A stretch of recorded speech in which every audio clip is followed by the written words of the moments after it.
여러분 혹시 캠핑 가서 직접 불 피워 보신 적 있나요? 요즘은 토치나 라이터가 워낙 잘 나와서 슥 하면 끝나지만 만약 그런 도구가 하나도 없다고 한번 생각해 보세요. 나무 막대기 하나 들고 미친 듯이 비벼야 하고 영희만 좀 나다가 팔은 빠질 것 같고 성인 남성이 30분 동안 땀을 뻘뻘 흘려도 불꽃 구경조차 못하는 게 태반이거든요. 이렇듯 우리 조상님들한테 불 피우기는 감성 넘치는 낭만이 아니라 그냥 지옥 그 자체였어요. 오죽하면 며느리가 불씨 하나 꺼뜨렸다고 집에서 쫓겨나고 가문이 망한다는 소리까지 나왔겠어요? 다시 피우는 게 너무 고통스러우니까 차라리 평생을 감시하며 지키는 쪽을 택한 거죠. 근데 지금은 어떻죠? 주머니에서 작은 나무 막대기 하나 꺼내서 쓱 긁으면 끝입니다. 1초도 안 걸려요. 도대체 이 짧은 1초를 손에 넣기 위해 인류는 어떤 시행착오를 겪으며 여기까지 왔을까요? 오늘은 인류의 밤을 완전히 뒤바꾼 주머니 속 작은 태양, 성냥과 라이터의 뜨거운 역사를 한번 파헤쳐 보겠습니다. 자, 그럼 인류가 이 불피우기 지옥에서 어떻게 탈출했는지 그 역사 속으로 한 걸음 들어가 보시죠.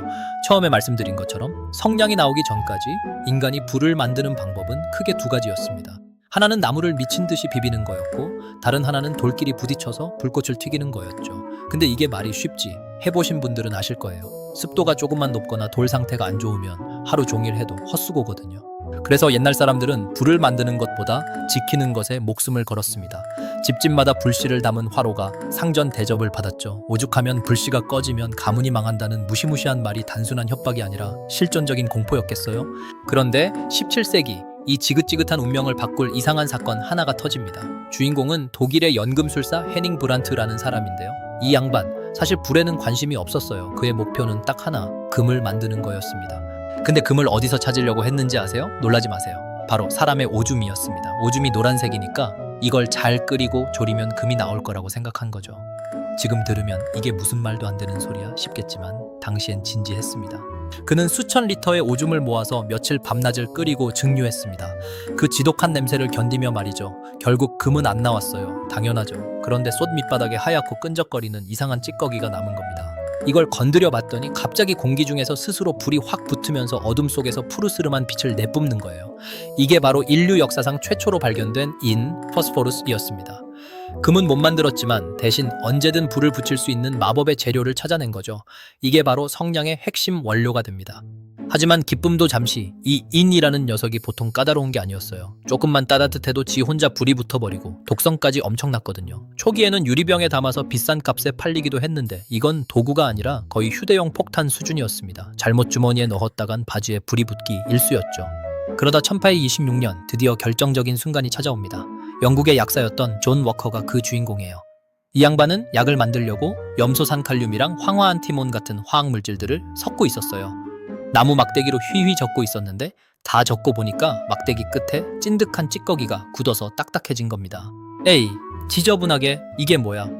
존 워커는 이걸 떼어내려고 벽이나 바닥에 대고 쓱 긁었습니다. 그 순간 치익 소리와 함께 막대기 끝에서 눈부신 불꽃이 팍 튀어올랐습니다. 인류가 수만 년 동안 원했던 마찰만으로 불을 만드는 기술이 약사의 사소한 짜증 섞인 손짓 한 번으로 세상에 나온 겁니다. 이게 바로 최초의 마찰 성냥인 루시퍼 성냥의 탄생입니다. 당시 사람들은 이걸 보고 거의 기절할 정도로 놀랐습니다. 세상에 신의 권능인 불을 나무 막대기 하나로 부리다니. 이때부터 사람들은 주머니에 불을 넣고 다니기 시작했어요. 그런데 여기서 또 반전이 생깁니다. 이 초기 성냥들이 진짜 빌런이었거든요. 불이 너무 잘 붙는 게 문제였어요. 주머니 안에서 자기들끼리 부딪혀서 펑 터지는 건 기본이고 성냥갑을 열다가 마찰이 생겨서 통째로 폭발하기도 했습니다. 게다가 더 끔찍한 건 따로 있었어요. 당시 성냥에 썼던 백린이라는 성분이 사람 몸에 치명적이었거든요. 성냥 공장에서 일하던 가난한 여공들은 이 독성 때문에 턱뼈가 새카맣게 썩어 들어가는 인고해사라는 무서운 병에 걸려 죽어갔습니다. 불을 얻기 위해 인류가 치러야 했던 대가가 너무나 가혹했던 거죠. 이 비극을 끝낸 건 1844년 스웨덴의 구스타프 파슈라는 사람이었습니다. 이 사람이 아주 기발한 생각을 해냈어요. 아니 왜 불 붙이는 재료를 성냥머리에 다 몰아넣어야 해? 나눠버리면 되잖아. 그는 독성이 없는 정린을 사용했고 무엇보다 불이 붙는 성분을 성냥머리가 아니라 성냥갑 옆면에 따로 발랐습니다. 이게 바로 우리가 지금 쓰는 안전 성냥의 시작이에요. 이제 성냥은 아무데나 긁는다고 불이 붙지 않습니다. 오직 자기 짝꿍인 성냥갑에 긁어야만 불꽃이 튀죠. 폭발 위험도 없고 독성도 없는 완벽한 불꽃. 드디어 인류는 수만 년의 사투 끝에 어린아이도 안전하게 불을 다룰 수 있는 시대를 열게 된 겁니다. 자, 그런데 성냥이 보급되면서 세상이 그냥 우와 편리하다 하고 끝났을까요? 아니요. 성냥 한 개비는 인류의 라이프 스타일을 아주 기묘하고도 강력하게 뒤흔들어 놓기 시작합니다. 이렇듯 안전성냥의 등장은 한마디로 불꽃의 대폭발과 같았습니다. 처음 성냥이 보급됐을 때 사람들의 반응은 거의 지금의 최신형 스마트폰 처음 나왔을 때랑 비슷했을 만큼 상상 초월이었지요. 아니, 사실 그 이상이었을 겁니다. 수만 년 동안 10만이 가질 수 있는 권능이라고 믿었던 불을 이제 내 바지 주머니에 쏙 넣고 다니게 됐으니까요. 가장 먼저 바뀐 건 밤의 풍경입니다. 그전까지 밤에 등불 하나 켜려면 어땠겠어요? 화로까지 달려가서 불씨를 옮기고 그게 꺼질까봐 조마조마하고 귀찮아서라도 그냥 잠들기 일쑤였죠. 근데 이제는 침대 옆에 성냥 한 갑만 두면 됩니다. 자다가 일어나서 슥 긁으면 바로 환해지는 거예요. 덕분에 인류의 활동 시간은 비약적으로 늘어났고 밤은 더 이상 공포의 대상이 아니게 됐습니다. 그리고 재밌는 건 성냥이 인간관계까지 바꿔놓았다는 겁니다. 여러분 옛날 영화나 드라마 보면 멋진 주인공들이 불 좀 빌릴 수 있을까요? 하면서 말을 걸잖아요. 이게 성냥이 보급되면서 생긴 아주 독특한 문화예요. 불이 집안에 모셔두는 것에서 길거리에서 주고받는 것이 되면서 낯선 사람과 대화를 시작하는 최고의 명분이 된 거죠.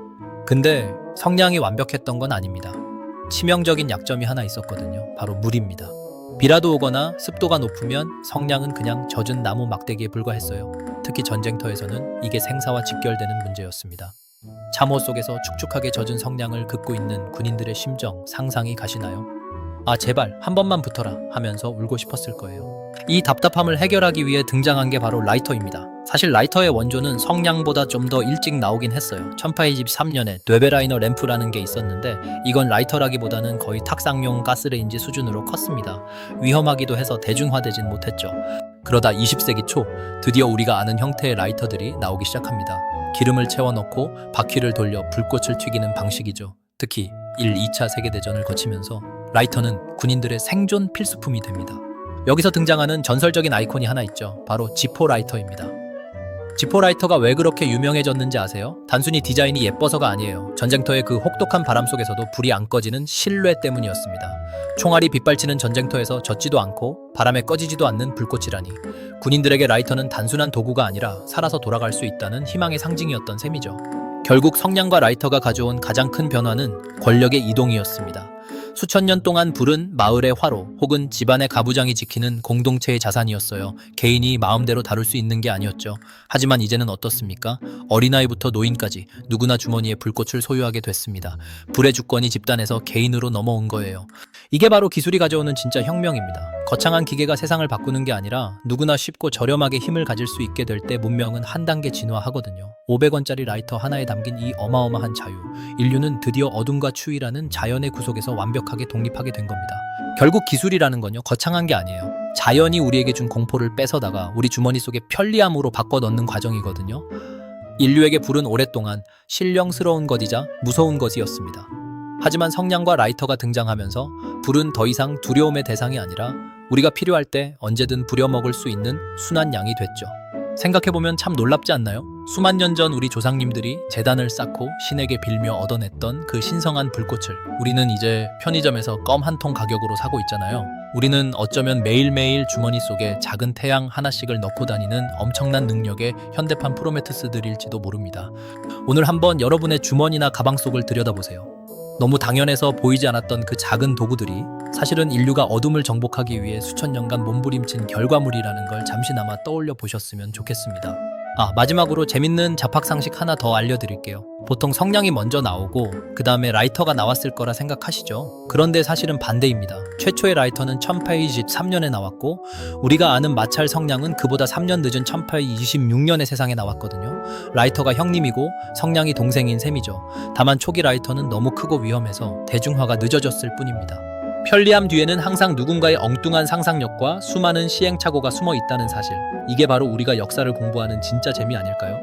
오늘 준비한 이야기는 여기까지입니다. 여러분의 주머니 속 불꽃처럼 오늘 하루도 뜨겁고 활기차게 보내시길 바랍니다. 내용이 유익하셨다면 구독, 좋아요 부탁드립니다.